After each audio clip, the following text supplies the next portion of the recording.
Hey, coach, so glad you found us on YouTube. Let me help you through this great journey. I have done it. I've won lots of championships, run one of the best programs in the country, coached NBA guys. I can help you become a better basketball coach. TeachHoops.com, I started for the sole purpose of coaches like you. Let me help you. One-on-one calls, office hours, videos with me, you name it, we got it. I am here to help. There's no other place you're going to get the coach's personal email address. I want to be your Yoda. I want to be your mentor. Let me help you through this great journey we call coaching. All right, enjoy, coach. I just spent an hour and a half in the grocery store shopping for my parents and my mother-in-law. So it was like, oh my God, it was like a war zone. To be honest with you. Did they restock? They did, and they have.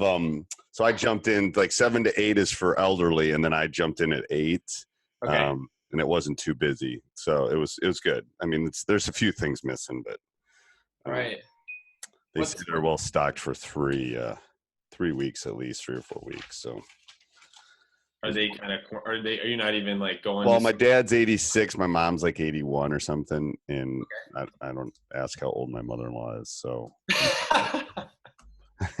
they shouldn't be out actually. So it's fine. I kept my winter gloves on and sanitized when I got home best I could. But yeah.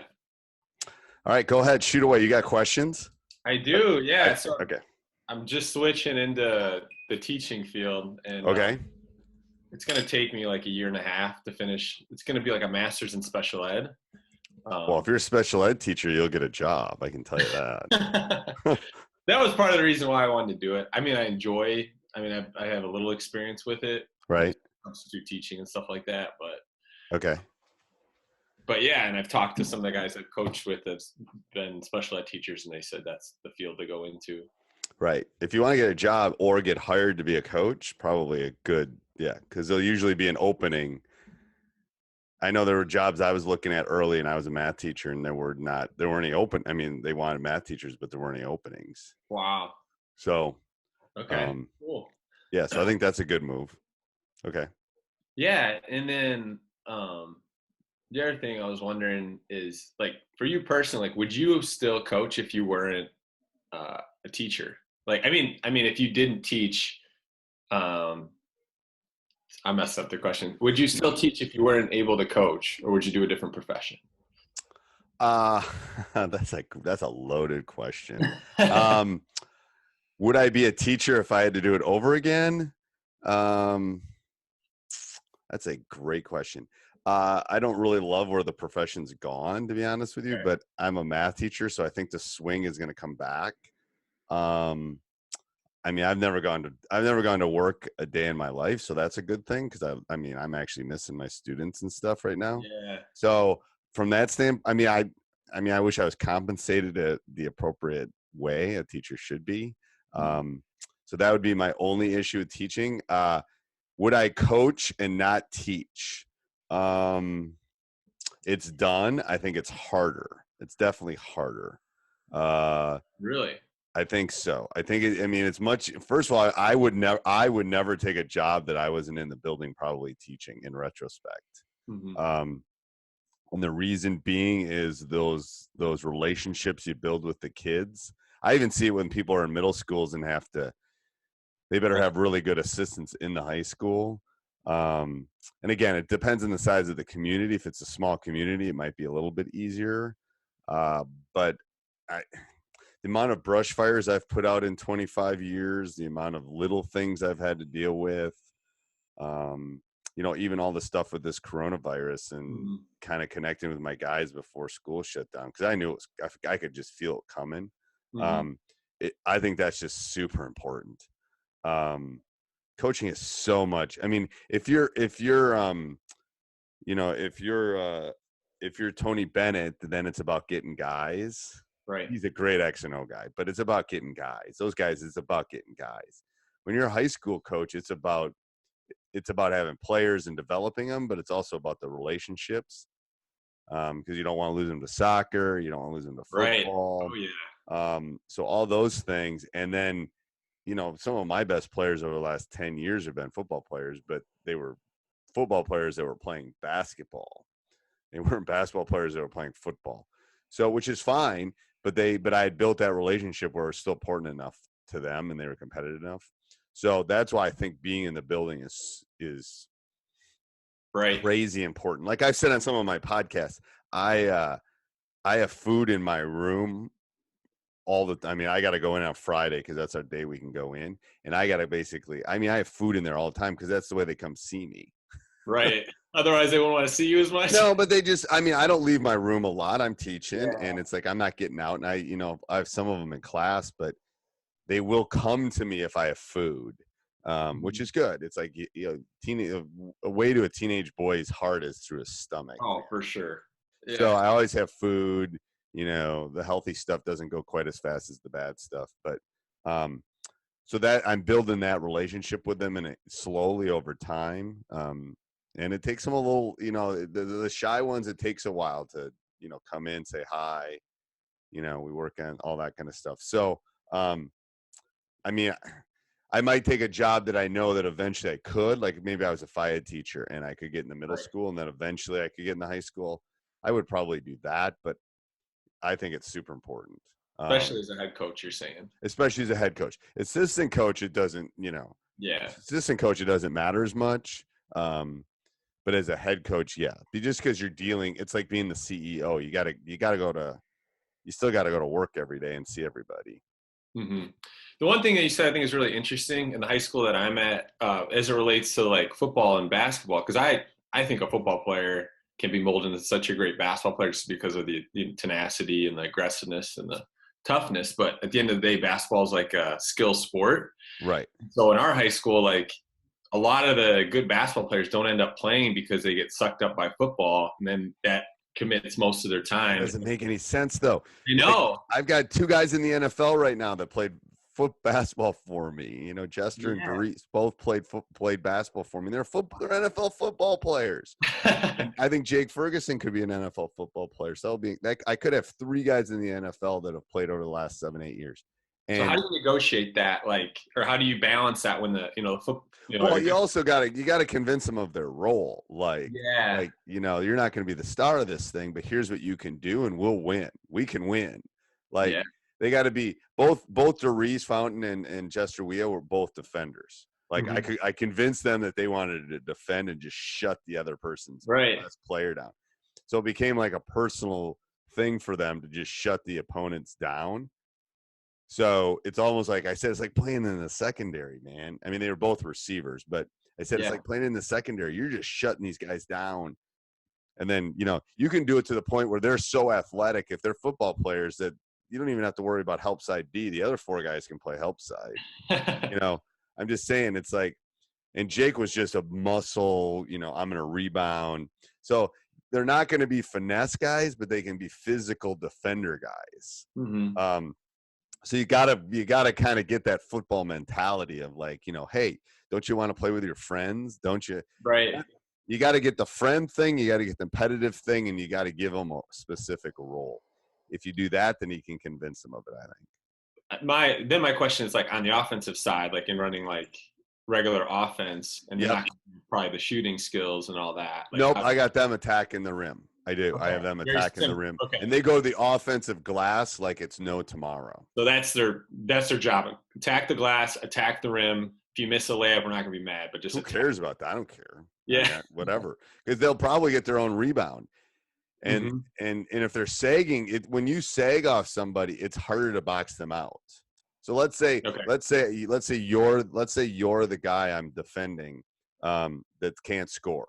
Okay. Yep. So you're at the 3-point line and I got a foot in the paint. Great. As soon as someone else shoots the ball, you go try to box out an athletic guy from the 3-point line when you're in the paint. Yeah. Virtually impossible. Right. So it almost sucks them out toward them to make them defend them. If you go to the offensive glass, that's what I found out. It was kind of by experiment, but it's like, oh crap, they're not even guarding them. Well, these two obviously are wide receivers in the NFL right now.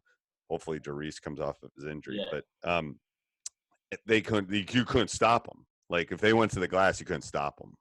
Right. I mean, yeah. And that's awesome. That's demoralizing when in a huge way. Yes. Get some hand sanitizers. We talked here. Just thinking about my grocery shop. What in certain sports, I feel like it's just about like having the guys and the dogs, but like how much does your team's success as a basketball team depend on having good players? And then is there kind of the second part of the question, is there enough time to develop average basketball players from freshman year to a conference championship winning team by their senior year? So my saying is there's two types of coaches with players and ex-coaches. Okay. That's what I think. I think you got to. Okay. But yeah, they just did an interview with my son and I, and they basically, part of the conversation on the interview was, I said, you take my top 12 guys, I can make a run at the Sweet 16. Like in their prime, I could make a run at it. Wesley's in the NBA. Wow. Oh yeah, it's crazy. When you list, I got every one of them, all 12 of them are high division 1 majors.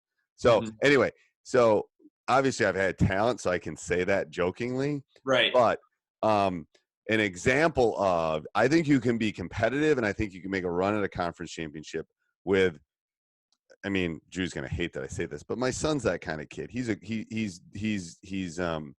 vertically challenged, right? He's 6 foot, and he's got 24-inch, 26-inch vertical. It's like, it's whatever, but he can shoot the 3 like no freaking tomorrow. So what you basically have to do if you're going to take average freshmen and make them so you can run and make a conference championship, is you got to figure out what everybody's role is going to be. Like, you're going to be the point guard. You're going to be a 3-point shooter. You're going to be you got to find the niche or the niche, whatever way you say it, to get into to play. So when I have my postseason meetings with my guys, which I only got through half of them before this lockdown. Jeez. So I'm not sure. I'm going to do them in a park in June or something. Basically, I spell it out. I'll tell kids, I said, and I'll use Drew's example. I said, the only reason he got on the court is he didn't turn the ball over. Like, his turnover, he's like 8 turnovers in the entire season, and he could shoot the 3. He figured out how to get on the court. That's what I tell kids. It's like, what can you bring to me so I have to play you? Maybe you're the ball handler and I have no other ball handlers. Great. Then I'm going to have to play you. Or maybe you're Doris or Jester who can defend, and I'm going to play you. So you can do that. It's just, you got to find the right kids that are willing to buy in. I'll take the average kid that I can make above average rather than the above average kid that can be exceptional, as long as they have the right attitude. Because that average kid is going to run through a wall for me, and when we have to pull the ball out, it's going to do what we need to do. The above average kid they might think they know more than me. So yes, you can do it. It just takes a lot more work, and hopefully they're a little bit above average by the time they're freshmen. And that's where the youth program comes in. Teach them how to shoot, teach them how to dribble, teach them how to shoot. 2 main things. I can teach them the rest of the stuff. I can teach them the defense. I can teach them the offense. I can teach them how to rebound. So for a feeder program, you think knowing how to shoot and dribble is way more important than knowing offense or defense? Oh, yeah. I think it's important, and I was talking to a coach the other day. I don't remember where he's from, but I think it's important to spell out, like, here's the basic fundamentals we want in 3rd grade. Here's what we want in 4th grade. Here's what we want in 5th grade. But again, usually that's dad's coaching, blah, blah, blah, blah, blah. That 10,000 shot club, that, repetition. Like, I'm like scrambling right now with my coaches, because I'm trying to figure out if I might not see my guys for 2 months. So we're trying to figure out, how can we do workouts? How can they be accountable? How can they get off their Xbox? That kind of thing. So we're thinking of maybe having them videotape their workouts. Yep. A couple days a week, send them in, those kind of things. So, we're just trying to figure out how to navigate here's what you need to do and here's how you can be accountable for it, kind of thing. But the thing that I see a lot, especially in like big sports like football and basketball, is with the AAU and the 7-on-7, the specialized training. One thing that it's like really bothering me is like some of these sports that, especially basketball, which should never be this way, it's become pay to play a little bit. And like, we go to school and you won't see one non-white kid at all on any of the basketball teams. And granted, like we're a mostly white school, but there's kids in the building that would play, but they can't afford like even the high school camps. And then, but these And what's the rule? What's the rules on contact in your state? I don't know. What do you mean by that? Can you have contact off season? Can you work them out? I mean, I don't think you can specific. I don't. That's what I want to learn. you got to learn those rules because, like, I can't during like if we're in school right now, I can't do anything with my guys. Then once the summer comes, and there's like I have 5 contact days. I can run stuff outside of school. There's other contact things that I can do that I can't do right now. So yeah, that's what you how have do to handle that, like for the kids that like, because I hate that like only the kids that have money to right. go. Well, the other kids just need some direction. They probably all got a phone. Right. Yeah. 100%. You know, and you know, I can send you some workout stuff. We're working on ours right now. But so yeah, I mean, they all have access to YouTube and they need a ball. You know, Right. that's Exactly. all they need is a ball. There's a basket somewhere they can find outside, especially if the weather's. Where are you located? Northwest suburbs. So Arlington Heights, Mount Prospect, just Chicago. yeah, Chicago. Yep. My sister-in-law used to live in Libertyville. Oh, sure. Yeah. That's cool. In Naperville, and I had a friend when growing up that lived in Oak Park. Okay, sure. Yeah. They're the first city to shut everything down. Who was? Oak Park. Oak Park. Yeah. Yeah. So and then what you have to do is you have to find a family that's willing to adopt one of those high risk kids and take them along on everything. I'm dead serious. Yeah. It's like the Sandra Bullock movie. What movie was that? Blindside. Yeah. It's got to be like that. Like, I'm not literally saying move in with them, but like, you know, this will make Johnny better. What you do is convince that parent that this kid will make it will make their son better too. It will. Right. So that's where you got to kind of build that, you know, bridge those gaps. But yeah, I mean, there's a lot more stuff than when I was growing up for them as far as access goes. But you're right. You got to go quote unquote recruit those kids in your school and say, hey, you got to come out. Right. Yeah. Because they're already walking in the hallways. You're not recruiting them. You're just recruiting them to play basketball now. And you got to get them young. Yeah, but yeah, that's what I noticed too. Is like by sophomore or even junior year, they're like cashed out because they think like, well, there's no chance. Right. There's no chance. I'll go play football. I'll run track. I'll do. You know. Yeah, I agree. So I don't know how much time we have. I should have said in the beginning. That's all right. Keep going. I gotta run the groceries at some point, but we're good. Okay. Yeah. This is my birthday, and like this is like I was so excited that you like. I'm sorry. Happy birthday. Yeah. Well, I mean, talk to me on my birthday, dude. That's like a punishment. No, like coaching is just like where I feel alive. But like I would love to be a head coach, and the reason I'd want to be a head coach of basketball, like football and baseball were my sports. But the reason I want to do basketball is because I think basketball is like a more manageable group. Football, I think, is going to be going away on the high school level. Okay, so here's a couple things. First of all, I agree. I love having 12 to 15 guys. Yeah. Because I can actually build a relationship with them. That's the first thing. And I'm not like, there's the secondary coach. There's that. I don't love that. Yeah. I predict that my kids will be the last ones to play football. Mm-hmm. The way we know it now. Because the girls that are in my class right now that are seniors aren't letting their kids play for the most part. Wow. Because they know the concussion stuff. It's coming out. I mean. Oh, yeah. It's yeah. They're going to have to change the rules substantially to keep the game. Now, will they? Probably, because it's a $1 billion industry, the NFL. But they're going to have to do something because it can't be the same game that it is. So that's why I think that's a plus for basketball. So do you have a plan? Do you have a plan about how to become a head coach? Now, some of it's gotten twisted because of this summer's basically toast, I think. Well, that's the thing. I kind of want to like lay out to you like the reasons I'd want to be a head coach. Listen my strengths and my weaknesses. I want you to like let me know if like that's enough to be a head coach or if it makes sense. So the reasons I would want to be a head coach is I'd love to set a culture of the program. Yep. love to positively impact and mentor coaches, and then build positive relationships with the students, and really hopefully help them, with whatever they want to do post high school. And then the last one is, my hope as a head coach is to get the best athletes to play and do my best to create equal opportunities for the best players to play and not let politics get in there. Perfect. I mean, that's the perfect reason to go into it. Okay. But then like my strengths and my weaknesses, I feel like is what hurts me. Like okay. my strengths are like super positive. I hate like negative coaches. Okay. Competitive, love to win, building individual relationships are my positives. But then my weaknesses is like, I'm not next to those guys. Like I'm not a creative play designer. Right. I'm not super organized and efficient at this point. But like I just know I won't be the smartest guy in the room. That's okay. You don't have to be the smartest guy in the room. Trust me.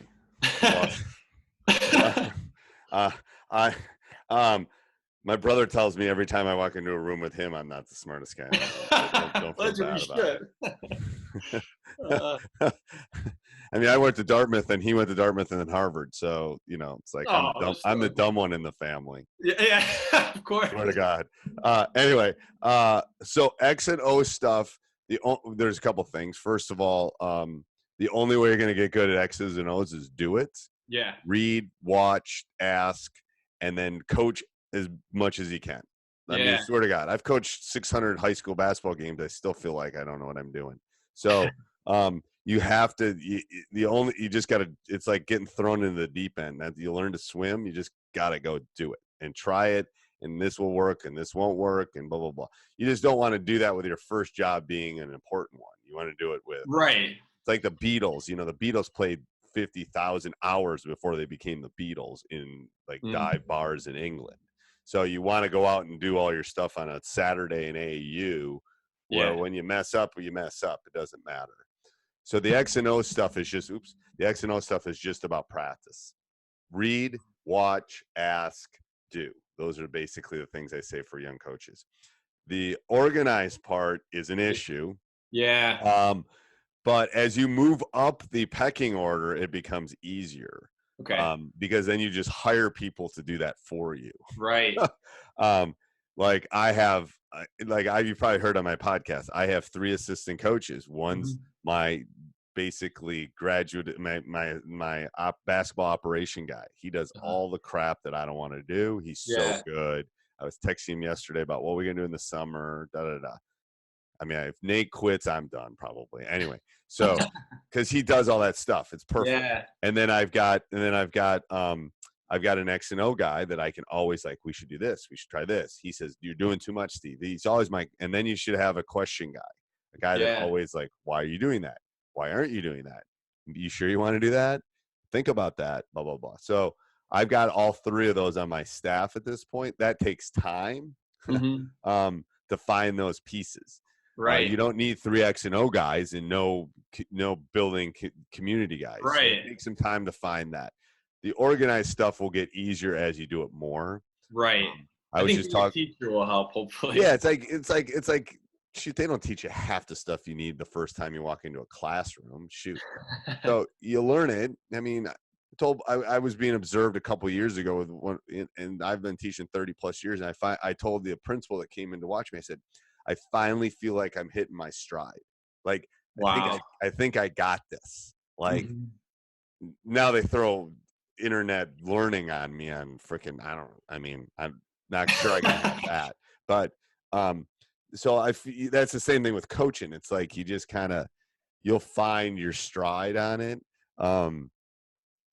But part of it, and this is why I said this summer really sucks for you, is part of getting a head job is networking. And, because you never know who's going to open the door for you. Right. So that's why you want to try to get out and work. And I don't even know if this stuff's going to happen this summer. You want to get out and work camps. You want to volunteer. You want to do everything you can while you're going to school because I don't remember who told me this, but and I told my son this when he goes off to college next year. I said, every day you should meet a new person. Like every day you should try to meet a new coach that might open a door for you, might hire you, might say, hey, I got this guy. Like I'm trying to find a JV coach right now. Who am I asking? I'm asking other coaches. You know anybody good? Blah, blah, blah. Who should I hire? Da, da, da, da, da, da, da. You know, because they're like kind of my AAA, and then they come up to me with me and my three. So it's like, you never know. Someone throws a name, you know, I'll look into that. Da, da, da. So, you know, camps, networking, anything you can do for that in your area. If you're going to stay in the Chicagoland area, shoot, there's tons of jobs. But then you got to ask yourself, and then once you get the job, I'll take care of you. Cause I'm just working on a course for TeachHoops that I got like interview questions, answers, all that stuff. So once we get to that point, I'll set you up. But that's the thing, is you got to network to figure out. Yeah, that part I don't mind as much. It's really just the X's and O's part I want to get better at. Right. And so does it matter what level that I coach on? Like whether it's fifth grade doesn't matter if it's boys or girls. I mean, there's obviously a difference between a third grade game and a middle school game and a high school. But once you get to I'd say seventh or eighth grade boys, or probably ninth grade girls, eighth or ninth grade girls, depending on the level, it's all going to be the same. It just doesn't matter. When you get below that, you're dealing with some deficiencies on both ends, that, you know, they can't do a last second. It's just, they just conceptually can't do some stuff. Now, again, that's not true. You give me the top seventh graders in Chicago, I'm fine. But I'm talking the average. So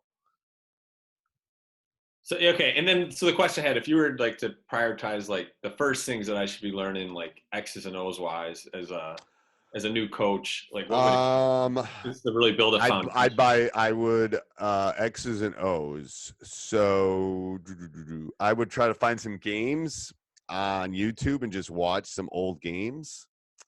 So the joy of watching basketball should change for you. Like I can't watch games as much as I used to because I watch it as a coach rather than for sheer enjoyment. Right. So that makes it harder. You close that door for me, Drew? My son just walked by. So that's that. I would definitely do that. I would buy I'd buy Stuff by Dick DeVenzio. Have you read that book? Dick DeVenzio? Yeah, he's a PGC guy. I'd read that book. It kind of breaks down the game into real little pieces. I have all my players read that. So that would be a book it's a super easy read. It just breaks the game into little pieces that help you explain it to the kids. Like you should, like, I'll give an example that I can do so if someone listens to this at some point. You never put the ball above your head. You never put the ball at your stomach, and you never put the ball between your legs. He refers to it as Statue of Liberty, pregnant, giving birth. Those kind of things. Yeah. Then you say it to the kids a couple times and quit being Statue of Liberty. They'll get it. It's just stuff like that. It's a great book for a coach that's just kind of starting out. Yeah. I would let me give you a couple other books here. Then like shooting too, like who's got like good ideas on like how to teach someone to shoot if they're like need help with that? I mean, I can tell you how to do that. Shoot. Really? So you don't have any, like I mean, form stuff, it just depends. Now, I don't think any kid before seventh grade should shoot a 3-pointer. Really? No, I don't think they're strong enough for the most part. Yeah, they're just using their whole body. Doing this. And then the kid that just walked by that closed the door, I had to change his shot between because it between sophomore and junior year. I had to spend a summer, 3 months, and basically break his shot down because he was doing this. He was shooting really well, but he was doing this. He wasn't strong enough. And then eventually he stopped growing. He got strong enough. And then we could actually put it in to where he still does a little bit of it, but the spin is so perfect, it doesn't matter. Right. So no, I mean, I can send you some clips on stuff like that. I mean, there's tons of ball handling stuff. Yeah. I mean, ball handling is like, it is actually overkilled in our system. Yeah. Okay. You just need to be able to handle a rock efficiently. You don't need to be able to cross over. You need a move and a counter move, and that's it. All the stuff that's on the web is great, and it makes people a lot of money. But you're but it not need does. one mixtape. You don't need. Yeah, it doesn't make you a better basketball player. But what it does do is it makes you efficient ball handler. That's all. So if it's going to take that to make you an efficient ball handler, then do it. Hold on, I'm looking at my list of books here. I would. Let's see. There's a couple leadership ones that I would read. I like Grit. I like the book Grit. That has a little bit to do with basketball, but it has to do with life. Practice Perfect, I like a lot. I like Start with Why, which is actually a business book. But it's kind of, I always do that in reference to why am I doing specific things, kind of like how I've changed practice. The book you might want to read is Free Throws: The 7 Steps to Success.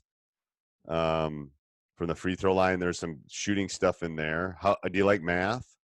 Yeah, I do. Okay, Like basketball. Have you read Basketball on Paper? No. It's basically Moneyball for basketball. So it's all the stats behind it. It's Basketball on Paper. I can send you a link to these. I mean, I have all my books here, but I've told you about. That's good. This is a good start. That's a good start. I'm just thinking, Coach K has a bunch of good ones. Oh, Lead for God's Sake is a really good one. And then, mindset, obviously, if you're going into education, you're going to hurt. You want a growth mindset rather than a fixed mindset. But,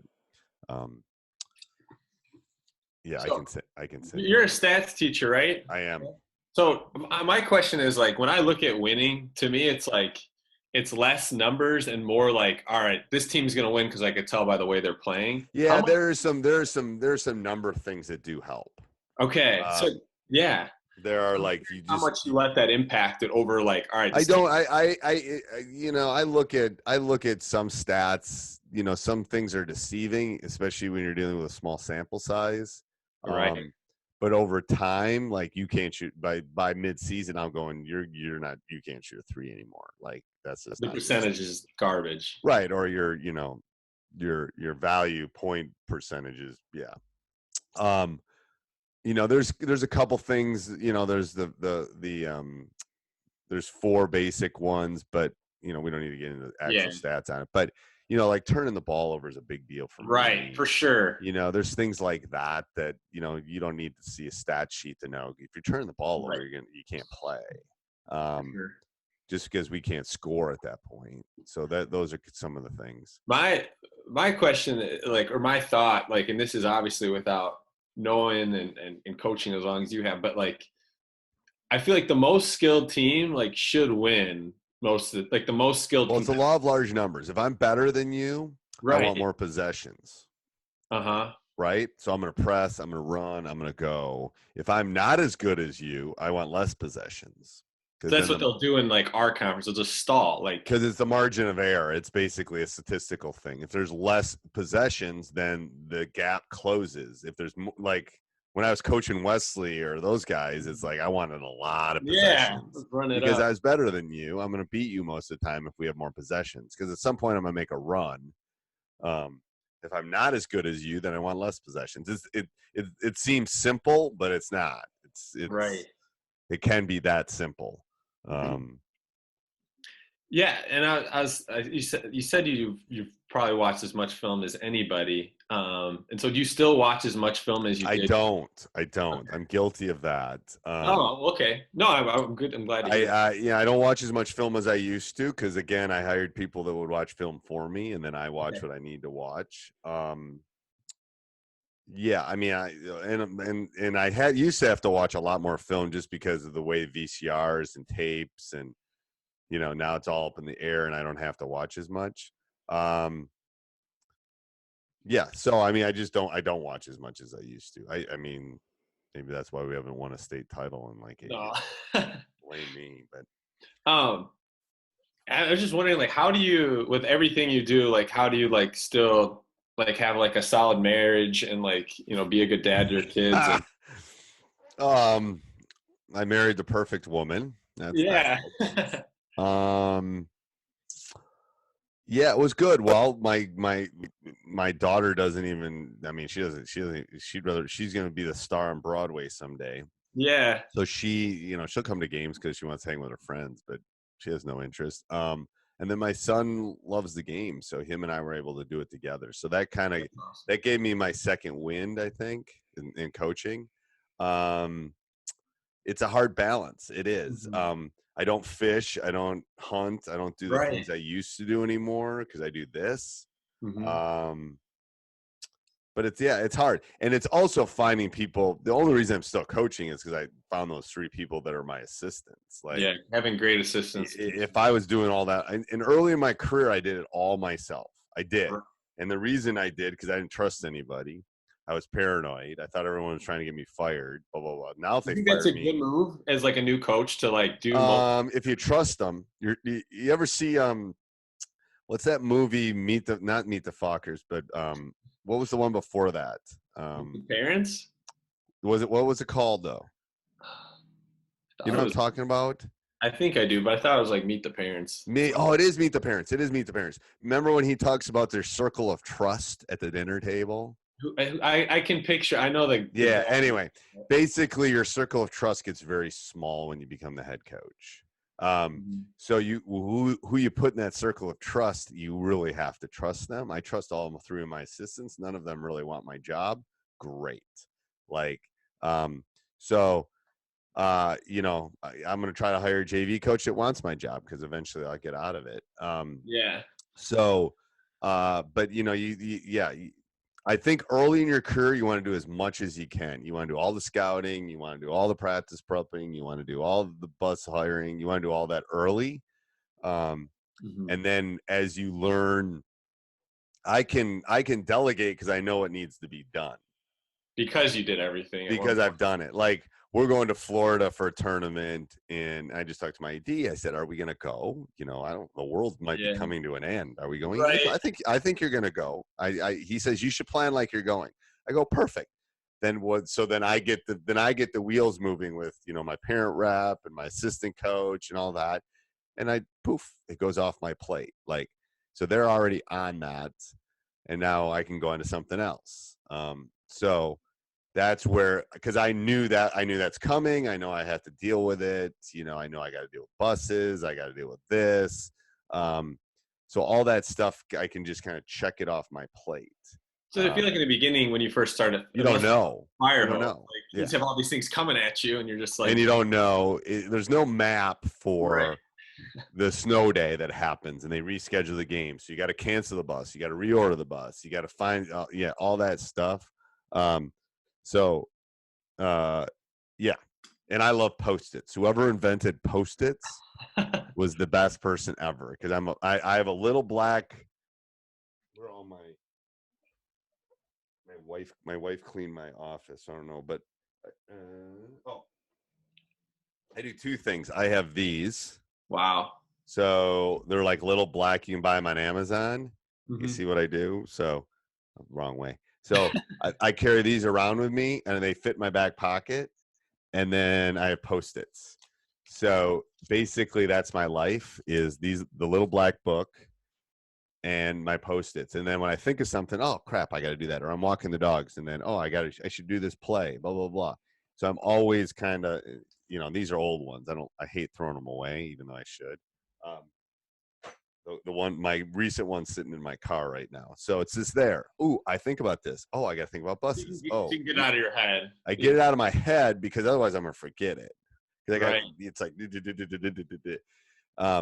and it's like, I'm thinking, we couldn't do our banquet this year, our end of the season banquet. Yeah. Canceled. Shoot. So it's like, so I got that in there. So last night when I popped in my head, I wrote it down, and then I emailed my rep and my assistant. I said, hey, let's plan on doing like maybe a cookout or something this summer. We'll have just the varsity guys and their parents over to my house. We'll cook out. We'll have a celebration at the end of the season. If it doesn't work out, we'll figure something out. But let's plan on that. And then poof, it's off my plate. So everybody does it differently. That's how I compartmentalize. Otherwise, I got a little whiteboard over there. It's like, oh, gotta pay the property taxes by the end of the month. Like it's just stuff that when you're a dad and a coach and a teacher and you got all this stuff kind of coming at you. You got to figure out how to compartmentalize it. So, but it gets easier. I mean, it used to drive me bonkers. Right. Yeah. I could see, I mean, I see that already sometimes, but just like the struggle to be present. And like my wife will ask me, like, what are you doing right now? I'm just like, oh, I'm just thinking about sports. Like, or thinking about something that like she wouldn't even understand if I like explained it You to have a her. dog? No. No. We don't have kids yet either. So You don't have kids. So that helps. So I try to get a job, a coaching job as soon as possible. Because I got one. I became the head coach. My wife only has known me as a head basketball coach. wow. Knew me. We were dating when I was an assistant. But I got the job October of our first year married. We got married in July, and I got it in October. So she's only known me as one thing, which helps. Right. Like, there's only been one world in our world, which is good. But yeah, I mean, the reason I asked you if you have a dog, because that's kind of where I go process. I take the dogs for a walk. And I put my AirPod and I listen to a podcast, or I just listen to nature and walk the dogs, and that's where I'm like thinking about my team, thinking about the stuff I got to do, thinking about that. Then when I come back, I just shut it off, kind of thing. So that you're like that you give yourself, even if you go on the walk and it's like maybe not productive, so to speak, but you're at least having those like anxious thoughts that you do as a coach. You do. Yep. And then so that's the first thing. And the second thing is you got to find out, is your wife an early riser or a late person? Early riser. I'm a late person. She's an early riser. Okay, so then I do like 8:00 in our house. My kids are downstairs. I have 2 high school level kids. They're downstairs. One's playing Xbox, one's in the movie room, whatever. They're downstairs. My wife's upstairs. From 8 till midnight's me. Like 8 to midnight's me. I'm working on TeachHoops.com. I'm watching my film. I'm doing, like yesterday, we started cleaning our basement. I've got 3 big boxes of old bills. I'm just going through them, watching a movie. So that's my time. So that's what you got to figure out how to carve out your time. Yeah. Yeah, she'll have been at 10. I'll be up till like midnight most nights. Yeah, so that's got to be that's got to be your 2 hours. Like, I'm going to do an hour of basketball, an hour of just vegging and watching The Office and whatever, grading papers, doing what I have to do. Yep. That's good. See, so that'll actually work out, because originally they're like, that's not good that you guys have opposite kind of a lot, But no, I think it's good. I mean, yeah. I mean, if you want to have kids, it won't be great. But if you want to have kids someday, you might want to get on the same schedule. But yes. But even when you have kids, it will shift a little bit because you'll be an early morning person when you have kids. Right. So, but they'll be in bed and she'll be tired. Then you still will have it, but it won't be 10. It will be like, 8:30 to 11 kind of. Right. Because the kids will be up at 5. So that just shifts. And now my kids, like, I get up now, like with everybody with this new norm we're in now, I get up at like 7, like I'm going to work. And from 7 to 9-ish, 10-ish, they're not moving because they were up late too. And then, so that's my time. And then they get moving. We spend the day together. And then about 8, I get another window to get stuff. I'm getting a lot done. Right. But I also have independent kids at this point that can kind of go do their own thing. So. Yeah. I think at this point, you are coaching your son, right? Yeah, so he just finished. He's going off to Middlebury in September, hopefully. We're hoping. Yeah. So how was that? Like, I've talked to different coaches about what it's like coaching your son. Is on a high school level, it's got to be even more. It was good. Okay. It was truly one of the joys of my life. It was and he worked really hard to play. So it's not like they could have ever said like this was a given, because No. I mean, and to be honest with you, I didn't start him. I could have, but I didn't. I mean, I did early, and sometimes I did, and there's sometimes I didn't. And it's like, well, you're my kid. He understood. Yeah, I mean, he was pissed. He wanted to start, which is good because he's my kid. I want him to be pissed. Right. But yeah, it was It was it was it was a roller coaster at times, but you know, they just did a piece on us for the local news, and it was like, you know, we had a rule that once we got in the car, we never spoke of basketball unless he brought it up. So as soon as we got in the house, it was done. Like he brought it up, I'd talk about it, but otherwise I wouldn't talk about it at all. Wow, that's good. Kind of set boundaries. Yeah, so we'd leave it at school. Poor kids. He has me in class for AP stats too, so gives me a lot. What's happening with the AP test? That's what I was wondering. They're doing online 45 minutes. Oh, so it's way shorter. Way shorter. They're getting rid of some of it. I don't know. I don't even know what's happening to grading. Trust me, the suburban Chicago parents are freaking out right now. I'm sure. the Libertyville parents are freaking out, I'm sure, because Johnny needs to go to Harvard. Yeah. Oh, geez. Yeah. The other thing I was always wondering, like, in terms of how much in-game coaching happens during a high school game, and then how much is it like already baked before the game? Like a lot of it goes during the game. Depends on the coach. Oh, really? I always thought it was like the game's already set. Like there's not much. Okay. No. So yeah. So what are like the biggest? A lot of counters. I mean, there's people in our league that will run the same thing every year, and there's people that will like. It's about breaking up patterns. It's about breaking up routine. It's about you know, let's say you come down and score 3 straight times against my 1-3-1. Well, then I'm going to change up. I'm not going to stay in it. Yeah, it'd be stupid. It's not working. So it's part of it's reading. There's a nuance to subbing. There's a nuance to change. There's a nuance to, and some people don't do it. Don't get me wrong. It's the bell-shaped curve too. It's like the stats teacher. Most of the coaches are in the middle. There's a handful of exceptional ones, and there's a handful of really bad ones. You know, so most of them are in the middle. Some, you know, they kind of. But I think high school, you have to learn to adjust. You know, prime example is in our heyday, I was up and down, blah blah blah, and then 3 years ago when we went to the state tournament, we wanted to be in the 40s because I had, you know, an Ivy League center. Chris Knight, who's playing at Dartmouth right now, you know, we had three guys over 6'5". We wanted to grind you. So it just depends on the team. You know, am I going to grind? You know, that's where you got to be. Yeah, you got to first of all stick with the times, and then you also have to be able to change because you're given your talent.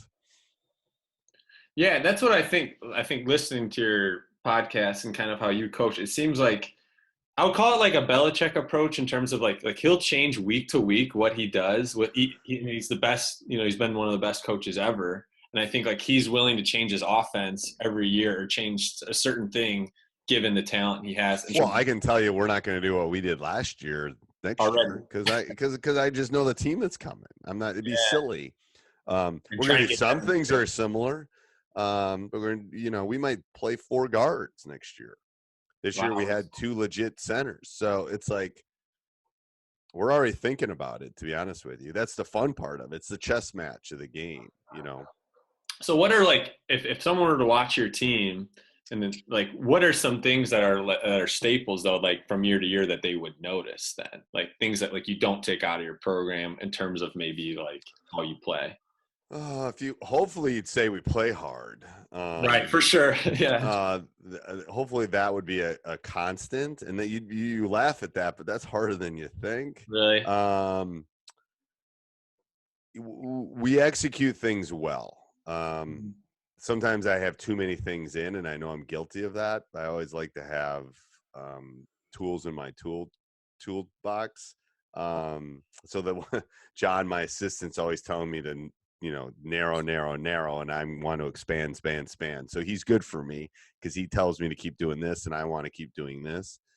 The only issue our staff has is we're all a little too conservative. Probably we won't change as much as we need to. Yeah. In game stuff, I'm talking about. Sure. We'll change, but not in game stuff. Yeah, I mean, I think you would see that, you know, we haven't had as much talent as we had 10 years ago, and we're still pretty darn competitive. Right. State. So in the largest division. You set that culture that we're going to compete every year. Right. I mean, I mean, my guys are disappointed because we weren't playing at the end. My guys are disappointed because we didn't win a state. I mean, I throw it out there every year. I don't care. I mean, there's pictures on the wall. It's hard to hide from winning state championships. Yeah. So But once you start winning, people know, like, you come right, and then there's numbers on the wall. There's pictures on the wall. It's like you're not going to hide from it. So let's face it and let's go try to do it. So it makes the target bigger, but it makes it more competitive, I think. So do you give yourself, like, when going into the year, like, you don't have the same dogs as you did as No, I always think we're going to be good. That's part of my you problem. never let that, like, creep into your head, like, well, you're giving like when it does, I'm done.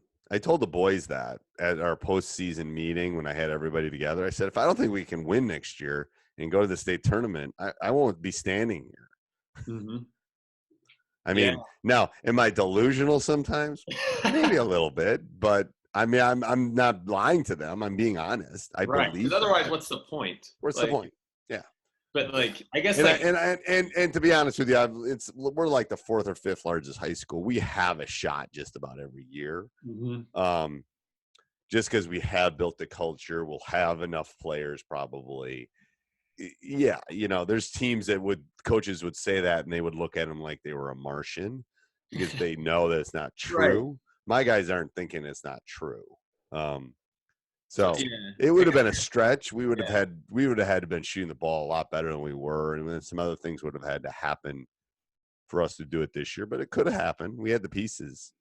Yeah, I guess more for like your own sanity. Like at the end of the year, when you get knocked out early, it's like, well, like to yourself, you're just like, well, there's a couple. I still don't do that. You don't do that? No, my AD, who used to be my assistant, will do it. Okay, he did it a couple years ago. He goes, "You weren't really that good, Steve." I go, "Yes, we were." So. That's good. The kids buy into that. Kids taste the sense that, like, Yeah, it's not BS. It's really not BS. Yeah. It's really not. That's awesome. Yeah. How much an issue I have with coaching sometimes is I like to get more competitive. Like I'll like villainize another team in my head just so I'm like, I want to beat this. Do you do that at all? Like villainize other coaches, other programs? Oh, well, I don't have to villainize it. We've won so much that everyone hates us anyway. You won so much? We've won so much that everyone hates us anyway, so it's not like anybody loves us. No, I mean, the problem is they all play together. It's hard to do that like the old days. Yeah. I mean, I have done it in the past, but it just depends on the team. And it doesn't work as well as it used to. Right. It used to work a lot better. So I don't know if that's the generation we're dealing with or. Do you ever get it like for me, like I'll always ask high schoolers like what their sports team record is, and they can almost never tell me. Like, how do you not know your record? Well, they don't even know who they're playing next. Right. It's like, how do you? It's like, dude, I can tell you my high school. Yeah. Anyway, I know. I don't know why that changed, but it's because they're playing so much. It'll be interesting what this non-AAU summer season does. Yeah. It's going to be interesting. The other question I have, like during a game, does every coach on the bench, like I'm sure they all have a certain role, but like what is your main role? And then like who are you going to like for in-game like changes, like for your. Yep. So I'm asking all of them. I want input. Okay. Now that's changed over time. And it's changed over time because I'm more secure in my coaching. Because I want machine gun information and then I decipher it. Mm-hmm. I'm worried about subs. I'm worried about what we're running. That's what I'm worried about. Those are your two main roles. Yep.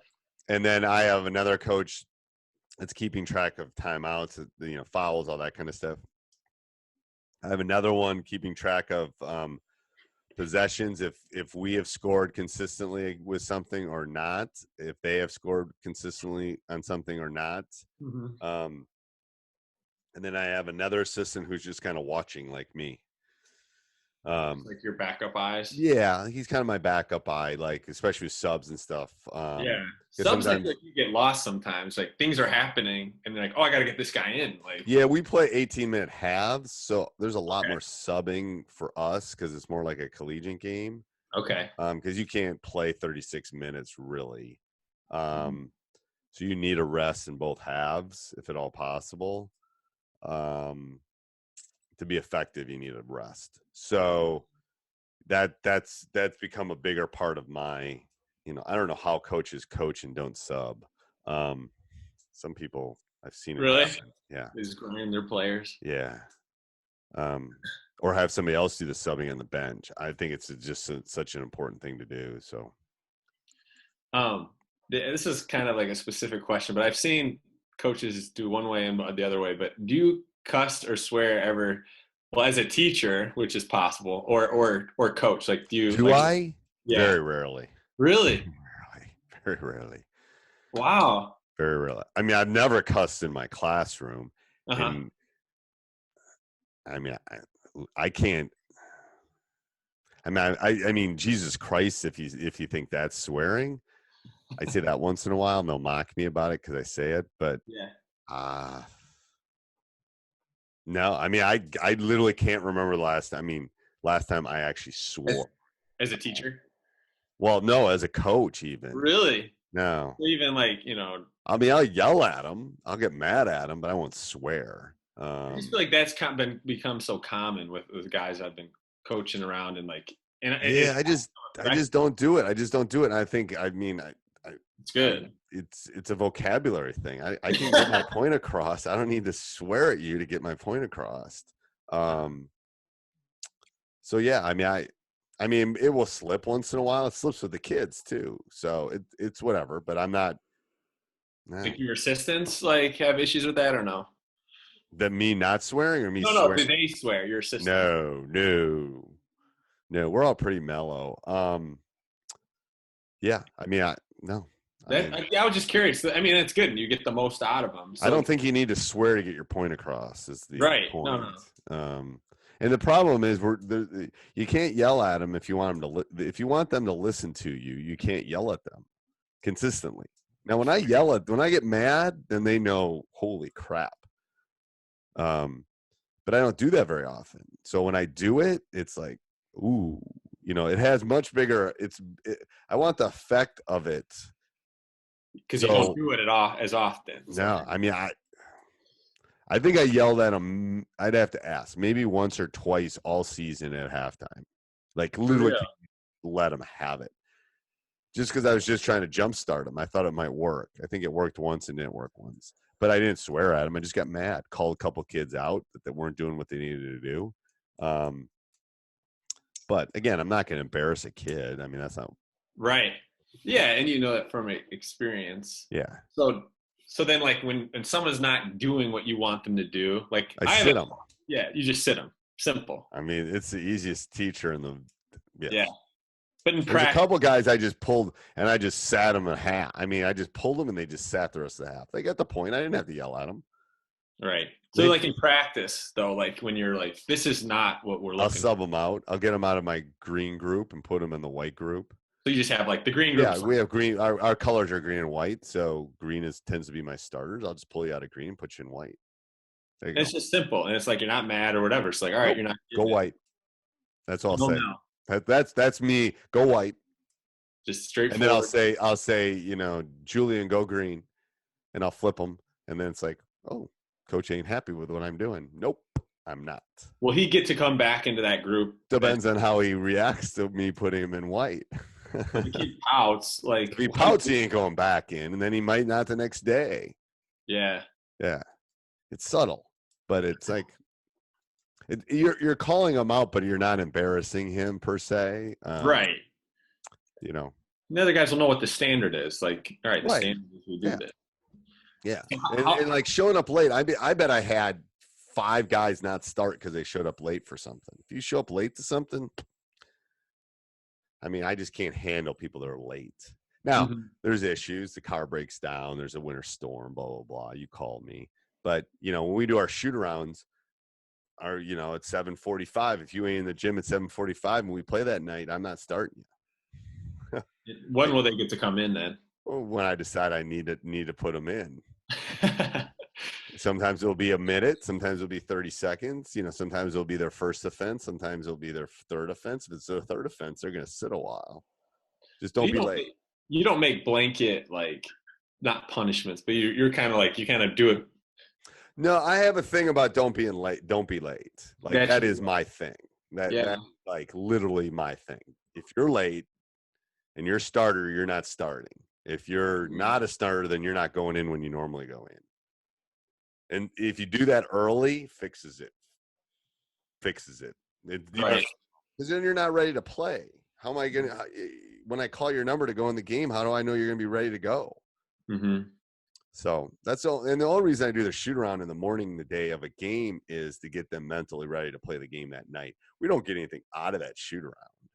Like 15 minutes before school starts, they're shooting free throws. They're in their travel gear.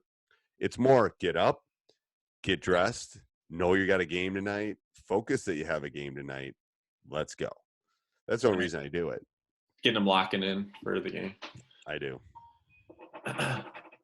So at the beginning of the season, like, will you always be like, all right, this is the standards for our team? Or is it just... and I'll go through them. And the thing is, I don't really even have to go through them anymore. Right. Because the older guys tell the younger guys that don't be late. Usually I let the first one drown a little bit. Then I'll just run the crap out of them. And then I'll say, from now on, if you're late, you sit. Everybody. So I usually make a sacrificial lamb. And then that person's late, and then no one's late after that. And again, it's just it seems silly, but it's just literally being late is one of my pet peeves. And I'm not sure why. I think my parents taught me well on that. Yeah. But, you're not going to show up late for an interview. You're not going to show up late to your wedding. You're not going to show up late to the birth of your child. When things are important, you show up on time. Now, I have kids on buses. I have kids that show up. Fine. If you're on the bus and you're going to be late, then just call me. That's the other thing, is when they don't communicate, not in school, blah, blah, blah. It's like, you guys are not. Yeah. So I make a big deal about that. It's like, you can Snapchat me. I don't care, but just let me know what's going on. So. Right. No, that's good. I think I have like 2 questions left. If you okay, no problem. Thank you so I'm just much. writing. I'm literally writing down. I'm writing down notes because I thought of something I need to do for one of my guys. Okay, go ahead. No, it's perfect. I have to write a letter of recommendation for NHS, and he sent it to me yesterday. And if it gets lost in my email, it just works its way down. Right. Okay. Well, that one was good. I was trying to. This one I lost. But okay, what are non-negotiables for being a good head coach? Was one, like, if you just had to make like a short list of like non-negotiables. You got to be able to deal with kids. You have to be able to deal with parents. Mm-hmm. You have to be able to deal with community. You have to be able to deal with success and failure. And you have to be able to communicate. If you communicate, it will deal with most of it. Now, part of being a head coach is finding the right community that will support you, not try to fire you. Because, I make more working at the gas station than I do coaching basketball at the high school. It's like, seriously. You don't do it for the money. You do it because you love the game. But some communities think you're literally coaching the Bucks or the Bulls. Right. So part of it's finding the right mix. That's the reason I haven't left. I found the right mix. I found a community that would work, a community that would support, an administration that would support,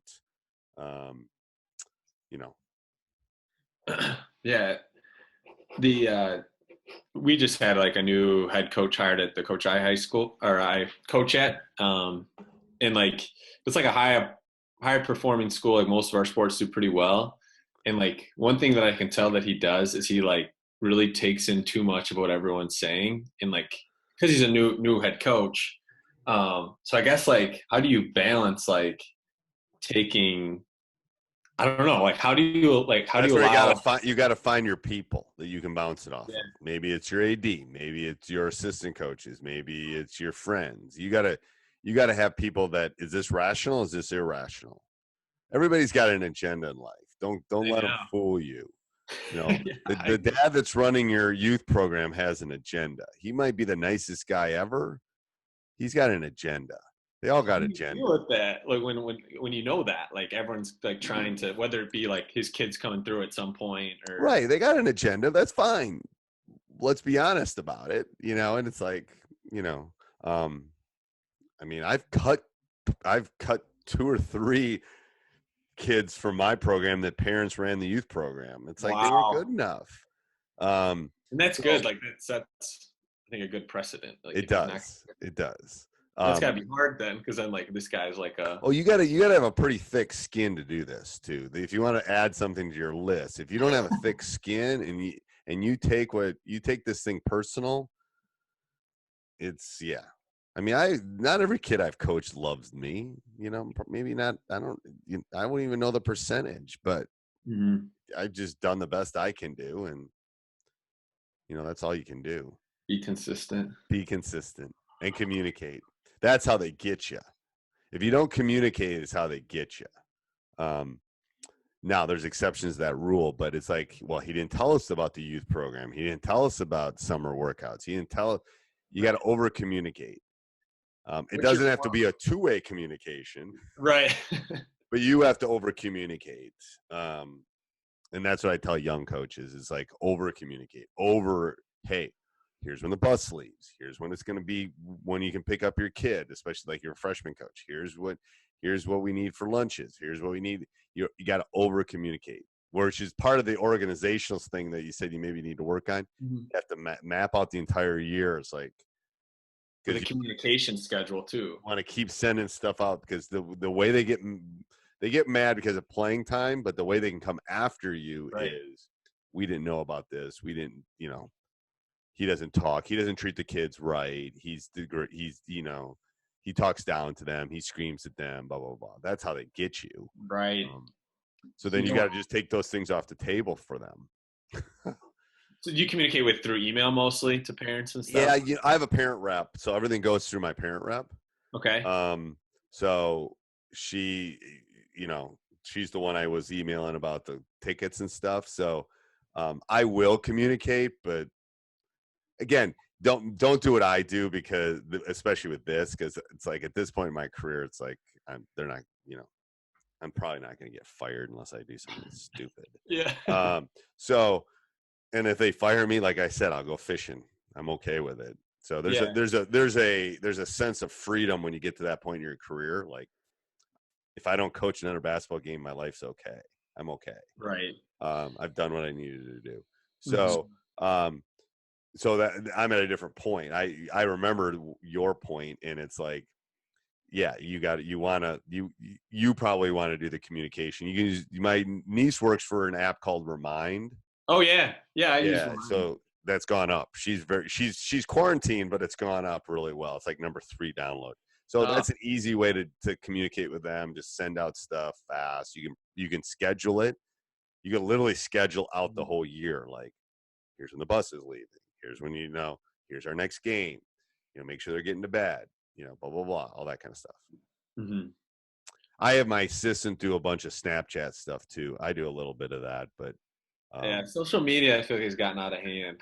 Like it's like it's crazy. so much. There's so much you could do. I know. I've been doing daily TikToks to try to keep. I saw that like when I was just like checking it. I'm just trying to keep them laughing, to be honest with I you. know. So it's pretty funny. But it's like that is one thing I would for sure delegate. If there's anything I would delegate, it's the social media, because that stuff is like takes me so long where I know like someone can do it way faster than me. Yeah, you got to trust that person, but yes. Oh right, because Yes. they can put some. You want to trust that person, Or just like set very clear, like this is the type of stuff I want you to post. Yeah, and there's apps out there that you can schedule half my stuff goes out programmed out. It's like I think I'm through April right now. Yeah, like the end of April, 18th, 19th. I got all my social media programmed out till then. All right, I think I'm down to the final question. All right. This is I don't know if you normally do phone calls these long. I don't, but that's okay. I'm more than willing to help. I mean, I really am. So yeah, 2 years, like I said, before I start teaching and coaching, probably is a paid role. Like what would you say is like an experience skill, or besides kind of like the basketball stuff, or additional reading I should do to prepare myself? Like I think communication is definitely one thing I'm definitely want to get better at.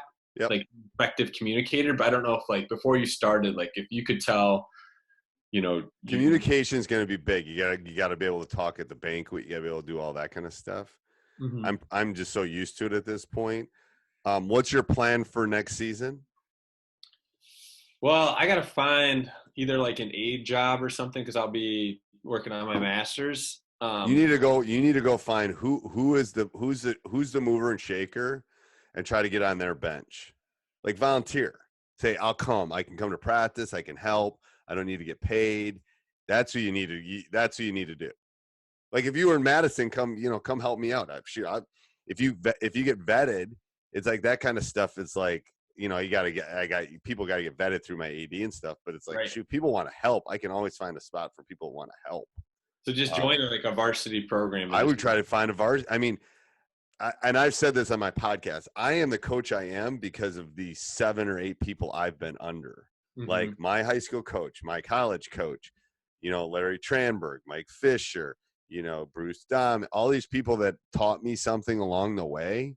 I learned a little bit from all of them. And then that's who I became as a coach. So you want to get as many different, like, ooh, I like what he does. Ooh, I like that. Ooh, I like that. That's why I'm saying you want to go find somebody that, because you'll learn so much just sitting on the bench and helping, because you'll see what you like and what you don't like. That. I mean, you're not going to question the coach, but you're going to go, I like how he does that. I like how he does this.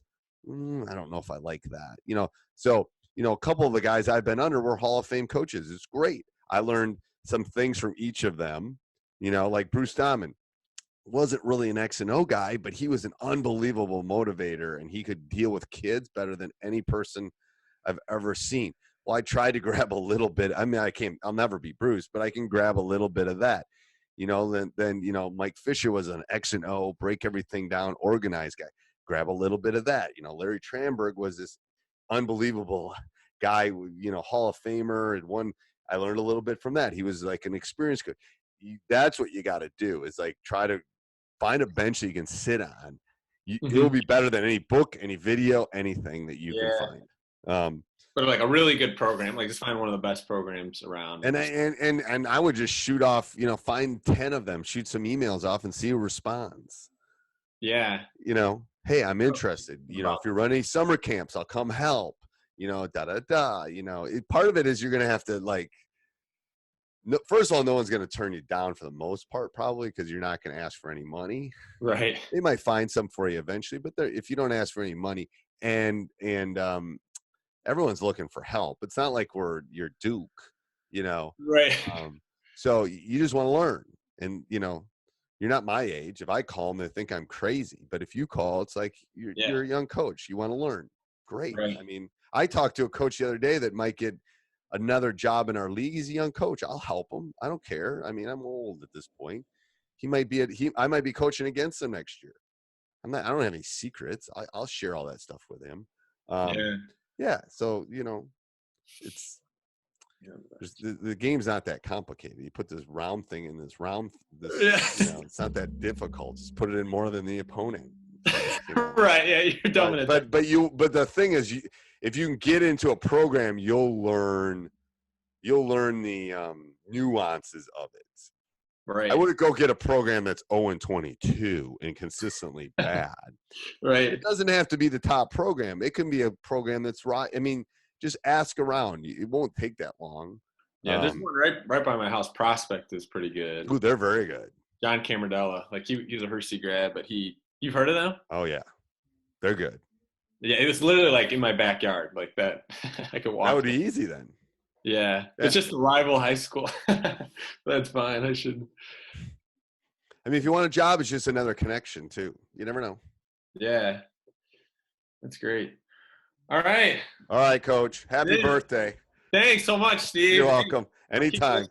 And then as I get going, I'll keep looking on TeachHoops. I know you got a lot of good stuff on there. All right. Awesome. See ya. Have a great day. Yep. Bye. Hey, Coach. So glad you enjoyed that video. Hope you did, at least. Let me know how I can help. Join TeachHoops.com. I've been through it all. I've won championships, got a lot of rings. Let me know how I can help you become a better basketball coach, too.